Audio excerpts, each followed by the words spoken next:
Welcome to Raw and Real with Daryl and Donna, where we guide you to living into a new reality, if you choose. Hi, I'm Daryl. Hi, I'm Donna.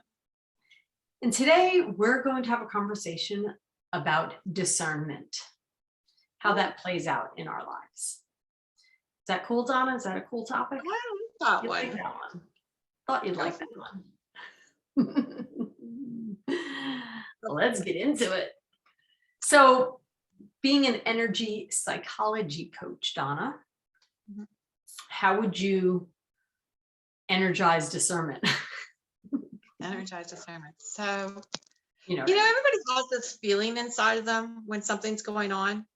Most people can feel that, oh, it's good mojo, good juju, or, oh, I'm not really comfortable with this, or I don't like it, or, yeah, that's not for me. And how many times have we sat there and allowed it to transpire, knowing that it wasn't for us, whether it's a conversation or an event or a relationship, right? But we know it. Or hiring the wrong person, or signing a contract that you shouldn't be signing. You feel it. Some people feel it in their stomach and they feel sick. Other people feel it right in their chest. Other people feel it in their throat. Wherever in your body, you're going to feel it. Or you'll just have a knowing, but you'll sit there and people won't do anything about it. They won't leave the room. They won't walk away. Is that a not trusting of your own feelings around it that you would? It could be that. Or they're like, oh, I'll just give the person an opportunity. Giving the person an opportunity. There you go. Yeah. That happens a lot. Or you'll see the potential of something, potential of a job or situation, or the potential of a relationship. And you're like, you sit in and you wait for the potential to shine through. That's what it is. It's the potential. Yep. Yeah. You hit it right on the nose. So another thing, some people, when it's right, will feel light, and other people will feel heavy when it's not for them. Yeah. So the one thing I want to make sure that people understand is somebody or something doesn't have to be wrong for you in order for you to do what you know is right for you. So you have to really listen to yourself, and all you have to say is, interesting. Well, I'm going to pass up on it this time, but thanks anyways. I appreciate the offer. Yeah. Walk away. Simple. Walk away. Not open for discussion. Walk away. See yourself. People have a hard time with that. Some people have a hard time with it's what do they call that? The like a martyr kind of energy or mentality where you don't want to make other people feel bad, or it's like a martyr thing, right? It's having it's a society thing. It's silly. It really is, because it's your life. Nobody else is living it for you. And you're not there to make the other person right or wrong or good or bad. You're just like, I'm not feeling comfortable with this, so I'm going to have to pass. Yeah. Yeah. I think when you really feel and embody that you're not making somebody wrong, because that's what's hard to do sometimes. It's like hard to think of it like that they're going to think that they did something wrong. I don't want to, like you don't want to hurt someone's feelings kind of thing. But when you realize that you're not doing that, and if they feel that way, that's completely on them. But you are not doing that. And I think that that's a big part of it. If you really, really know that, and not just know it intellectually, but really feel that in your body that, I'm totally not making anyone wrong. This is just how I feel right now. Then it makes it easier to follow through with that. And, if you don't use your discernment and you continue along in the job or the relationship or whatever, time passes and all this stuff is going to come up, and then you got yourself in a bit of a bugaboo. Pickle, right? Then you do have to discuss it, and then it is going to come out. Somebody's right, somebody's wrong, or what have you. But in the beginning, you or we knew it was not appropriate for us. So you don't even go kind there. Of on our own shoulders. We know in the beginning if it's appropriate or not. No drama. If we can stay with discernment, we can avoid drama in our life. That just hit me when you said that. I was like, oh, Yeah, because that would be getting into drama where you let it go and let it go and let it go, and then you have to deal with it. Then you got to deal with this thing, and that creates Yep. a little bit of like heaviness. And so to live a nice, light, easy, graceful, peaceful, and joyful, those are all my buzzwords, life, then it sounds like discernment is a big part of it.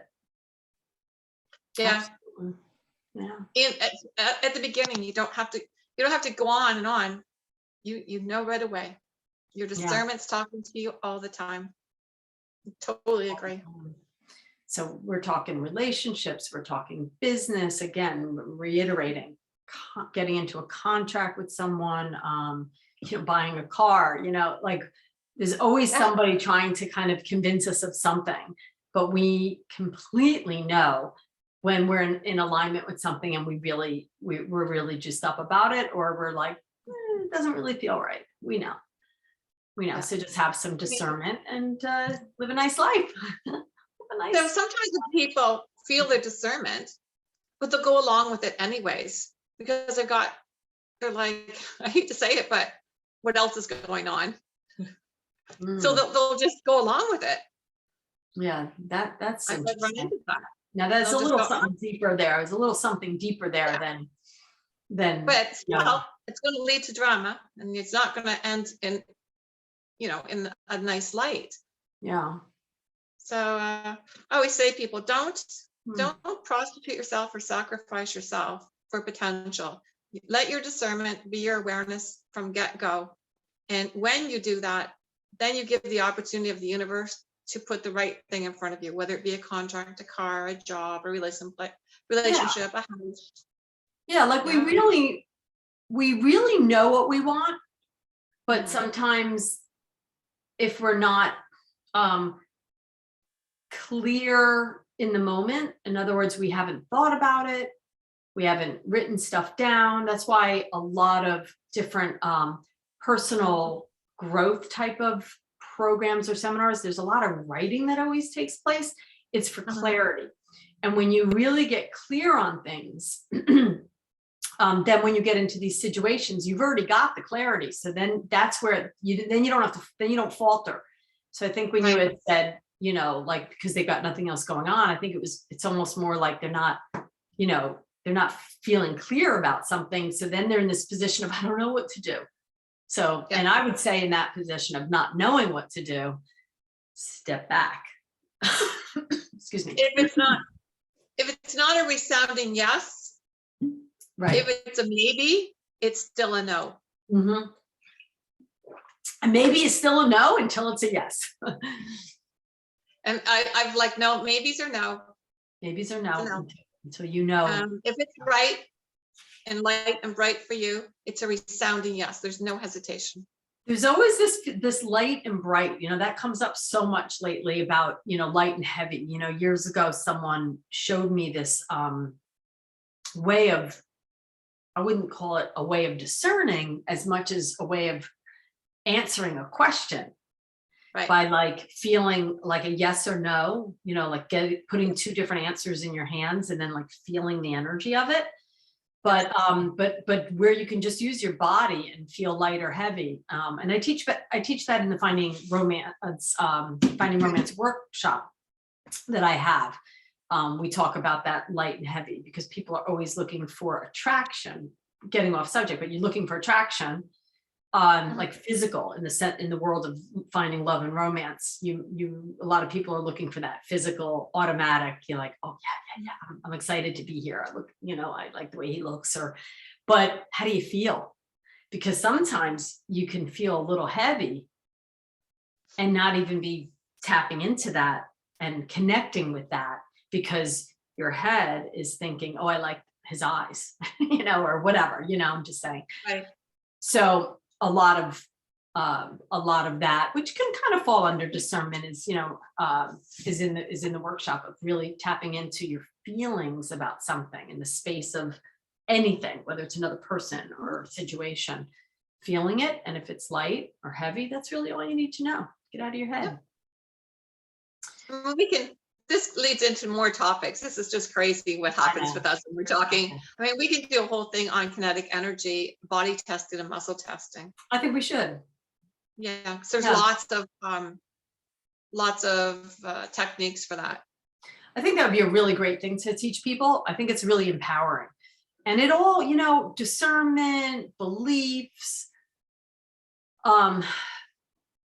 patterns, you know, when we do our Q&As for sexy tips and tools, when we do our monthly Q&As, all these things are all linked to our lives and having a better life. They're all involved in how we can have the best life possible, right? So discernment is certainly a part of that, because when we talk about getting ourselves into a situation that we really don't want to be into, that's not a good life. To be in situations you don't want to be into, it's drama, it's chaos, it's, you know, it's not good energy, it doesn't make you feel good, it causes stress. Oh yeah. And that goes back to alkalinity, which is another subject Donna and I talk about a lot. So it's all together. So yeah, so let's coming full circle with discernment, and then we will definitely offer a video on, what did you call it? Energetic. Kinetic energy, body testing, muscle testing. That we'll definitely do that. So coming full circle with discernment, which I think we kind of just did by saying, like, it all weaves in and out of just really wanting the best life possible for yourself, right? And any closing statements to that, Donna? No, I think you've got it. That's everything. So discernment. Awesome. That's awesome. So cool. So I hope this helped, and I'm really happy that you have joined us here at Raw and Real with Daryl and Donna. And please like and subscribe and share if you will. And until next time, have a great day. Yes. See you again.